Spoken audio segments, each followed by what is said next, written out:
Setiap orang pasti punya kepercayaan dan pandangan yang berbeda dengan yang namanya takdir. Ada yang percaya kalau takdir kita itu udah ditentuin sejak kita lahir.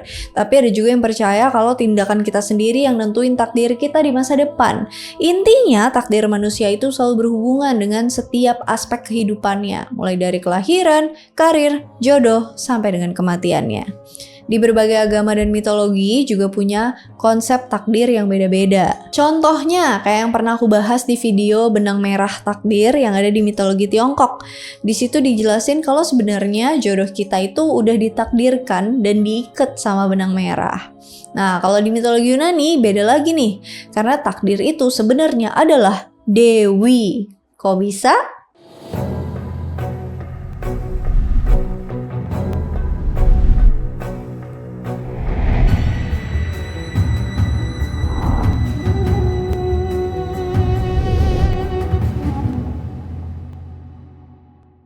Seperti biasa, dalam mitologi Yunani pasti ada banyak banget dewa-dewi yang mewakili persimbolan atau personifikasi. Contohnya kayak Dewi Gaia yang jadi personifikasi bumi, Uranus yang jadi personifikasinya langit, atau Tartarus personifikasi neraka. Tapi kalau takdir itu personifikasinya agak beda dari yang lain karena nggak cuma satu dewi aja.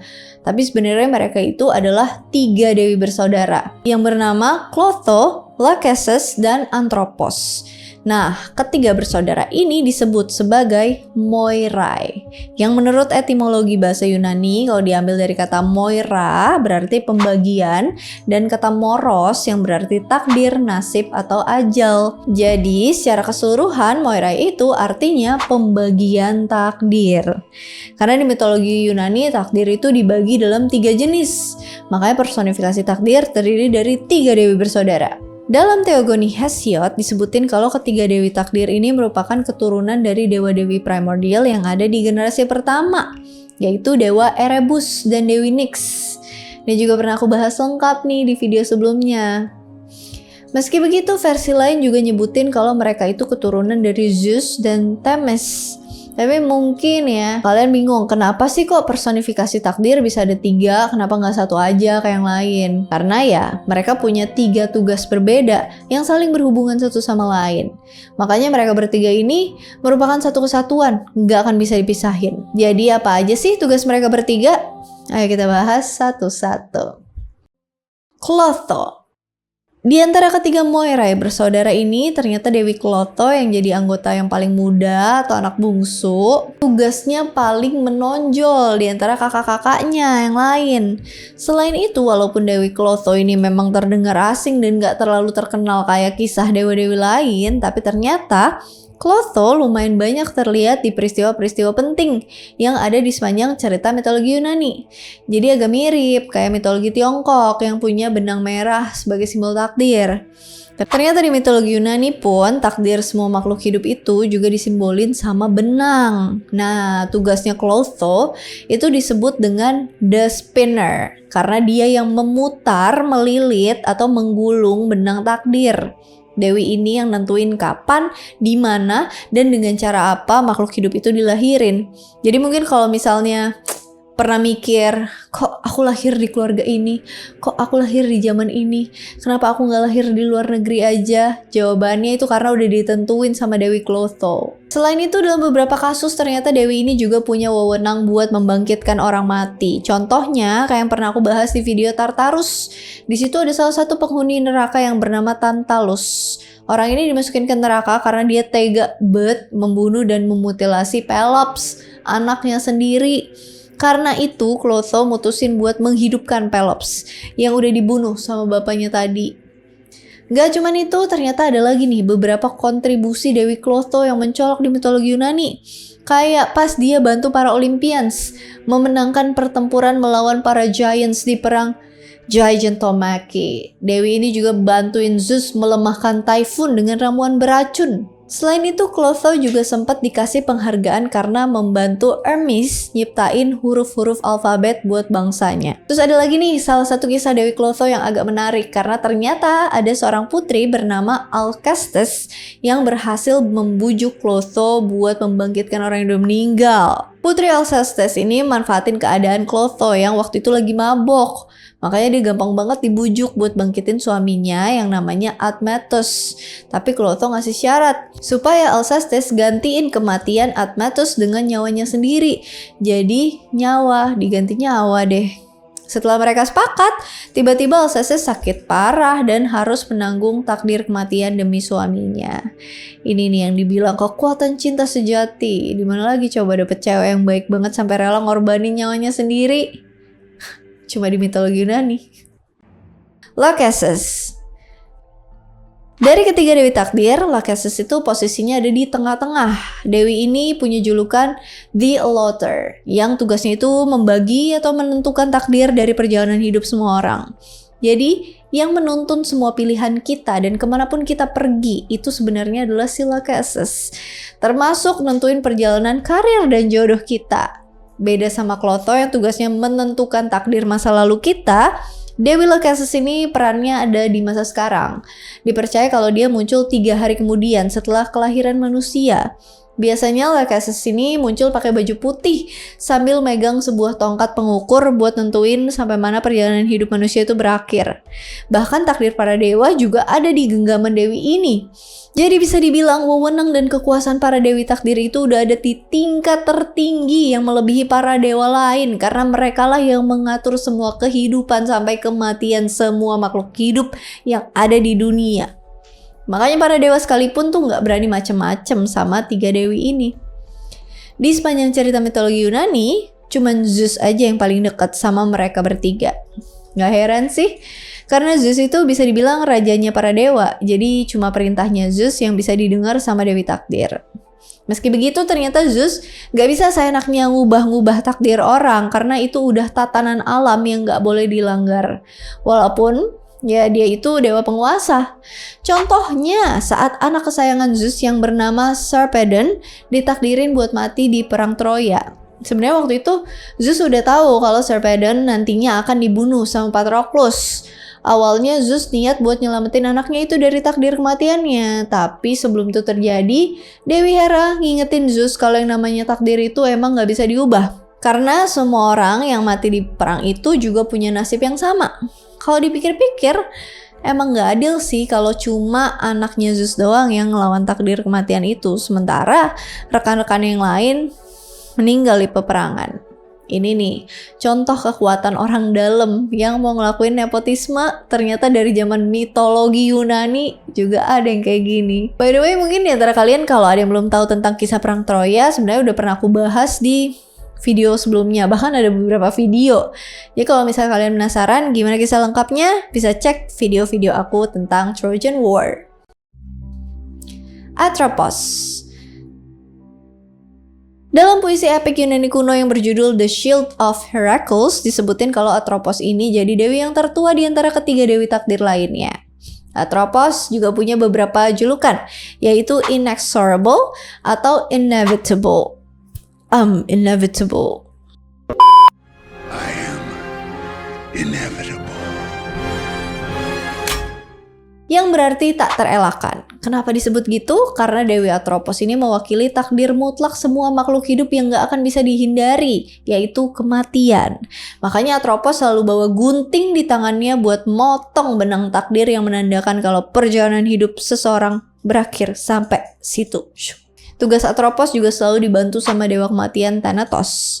FYI, sebenarnya Atropos sama Thanatos itu masih punya hubungan saudara karena mereka terlahir dari emak yang sama, yaitu Dewi Nyx kalau menurut versi pertama. Jadi sebelum Thanatos mencabut nyawa seseorang, Atropos harus nentuin dulu nih takdir kematian orang itu. Kalau dianalogikan, sebenarnya Moira yang bersaudara ini kayak puppet master atau dalang yang ngendaliin semua tindakan makhluk hidup dari belakang layar pakai benang takdir. Keren kan? Kalaupun mereka ini gak terlalu mencolok kayak dewa-dewa yang lain, tapi sebenarnya Dewi Takdir ini tuh sangat mempengaruhi realitas semua makhluk hidup di alam semesta, bahkan termasuk takdirnya para dewa. Tapi mungkin beberapa dari kalian ada yang nanya ya, sebenarnya dalam mitologi Yunani takdir itu bisa diubah gak sih? Jawabannya, bisa. Karena dalam beberapa kisah ada juga manusia yang bisa menentang takdir. Contohnya kayak kisah Alcestis yang aku ceritain tadi. Di situ kan Alcestis nuker nyawanya sendiri buat Admetus, makanya wanita ini tuh sakit parah sampai tinggal nunggu ajalnya aja. Terus pas di detik-detik kematiannya ternyata Thanatos udah nungguin dan siap-siap buat ngambil nyawa Alcestis. Tapi untungnya Hercules yang ngelihat itu ngerasa kasihan sama perempuan ini karena perasaan cintanya yang sangat tulus buat suaminya. Makanya sebelum Thanatos bawa dia pergi, Hercules langsung bergulat dengan pencabut nyawa itu. Sampai akhirnya pertarungan itu dimenangin sama Hercules. Akhirnya Alcestis dan Admetus bisa hidup bahagia. Wow. Hercules ya, dewa kematian aja bisa dibantai. Bahkan takdir kematian yang udah ditentuin sama Dewi Atropos pun masih tetap bisa diubah sama dia.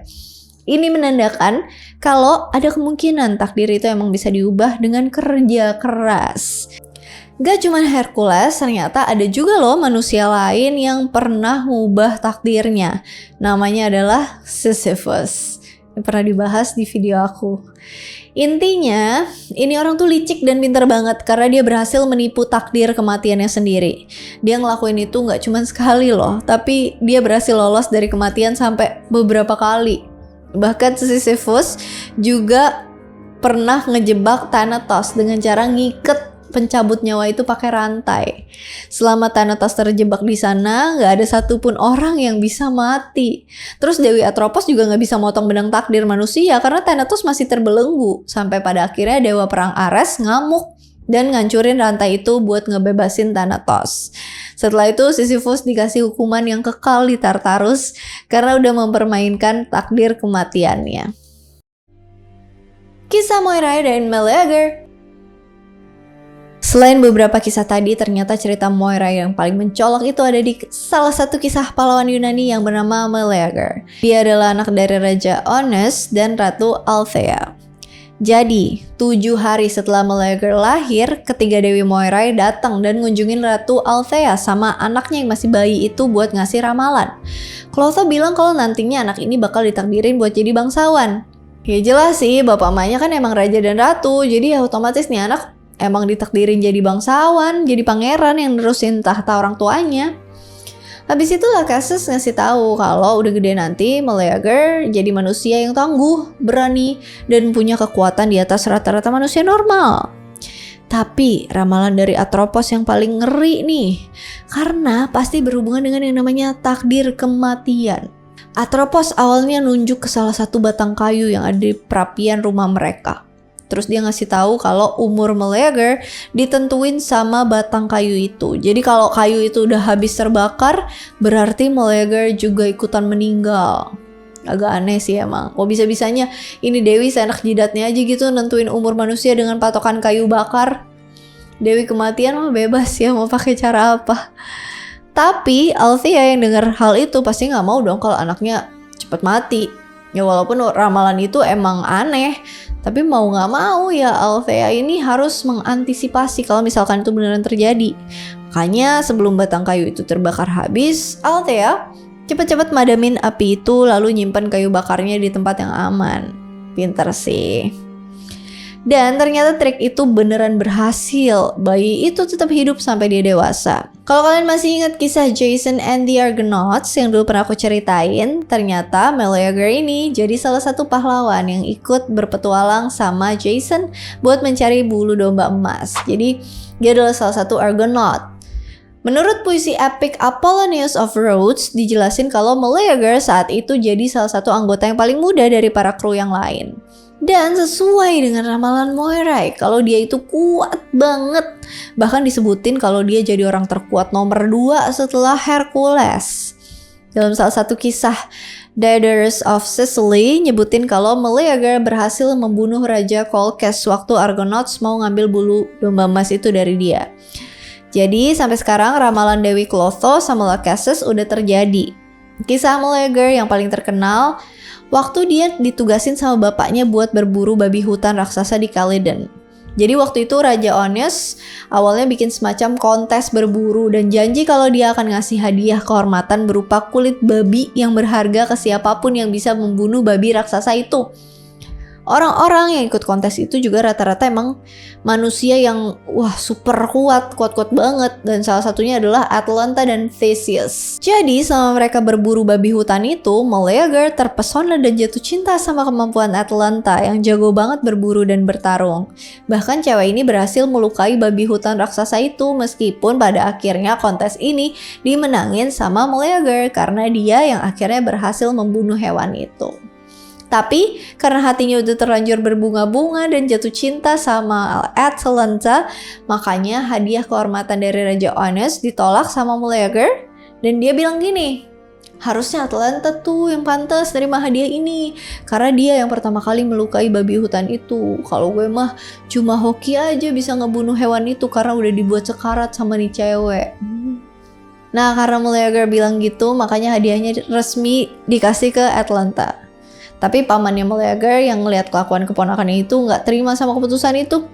Jadi dia bilang kayak gini nih, Loh, nggak bisa kayak gitu. Lu harusnya nggak boleh ngasih hadiah kehormatan yang udah jadi hak lo ke orang lain, apalagi ke cewek. Dimana harga diri lo sebagai laki-laki?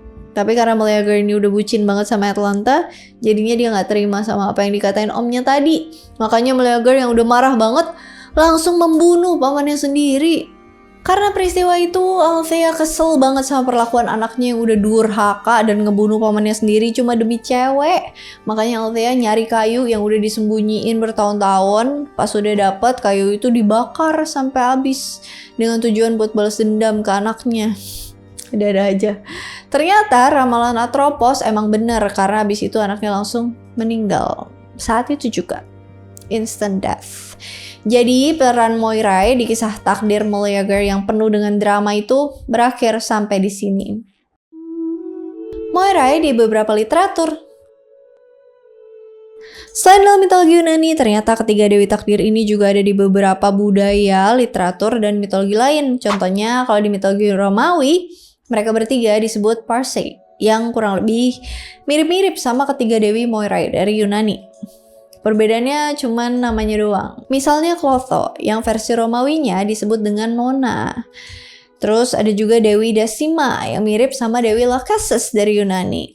Terus yang terakhir ada Dewi Morta, yang bisa disandingkan dengan Dewi Atropos dari Yunani. Kalau di mitologi Nordik, ketiga dewi takdir itu bernama Earth, Verdandi, dan Skuld. Mereka bertiga kemudian disebut sebagai Norn. Masing-masing dari mereka bertugas buat memerintah takdir manusia mulai dari masa lalu, masa sekarang, dan masa depan. Terus, kalau dalam mitologi Latvia, ketiga dewi takdir itu namanya adalah Laima, Karta, dan Dekla. Tugas Dewi Laima membantu proses persalinan dari bayi yang mau dilahirkan. Lalu tugasnya Dekla membantu memelihara atau menjaga kehidupan anak-anak kecil sampai mereka beranjak dewasa. Tugas terakhir diambil alih sama Karta yang punya peran buat nentuin tujuan hidup dan takdir orang-orang dewasa. Kalau dalam salah satu fiksi modern, ketiga personifikasi takdir ini dinamakan As, Xanth, dan Ford yang muncul dalam cerita Marvel Comics dan series Loki dengan sebutan Timekeeper.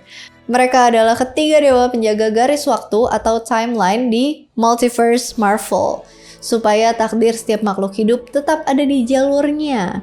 Kalau sampai ada entitas yang melenceng dari garis takdirnya, hal itu bisa bikin benang timeline jadi bercabang sampai ngerusak multiverse Marvel yang disebut dengan Nexus Event. Kalau misalkan ada fans Marvel, mungkin bisa dikoreksi ya kalau ada yang salah. Alright, that's all about Dewi pengontrol takdir Moirai di mitologi Yunani dan berbagai mitologi lainnya. Kalau misalnya ada yang mau di-request, ada yang mau ditambahin, ada yang mau dikoreksi, monggo komen di kolom komentar. Ada yang mau didiskusikan juga boleh saling diskusi di kolom komentar. As always, thank you so much for watching. I hope you guys like it and I'll see you again on my next video. Bye-bye. Karena mereka lah yang mengatur semua kehidupan. Saking semangatnya. Kalau kalian masih ingat kisah Jason di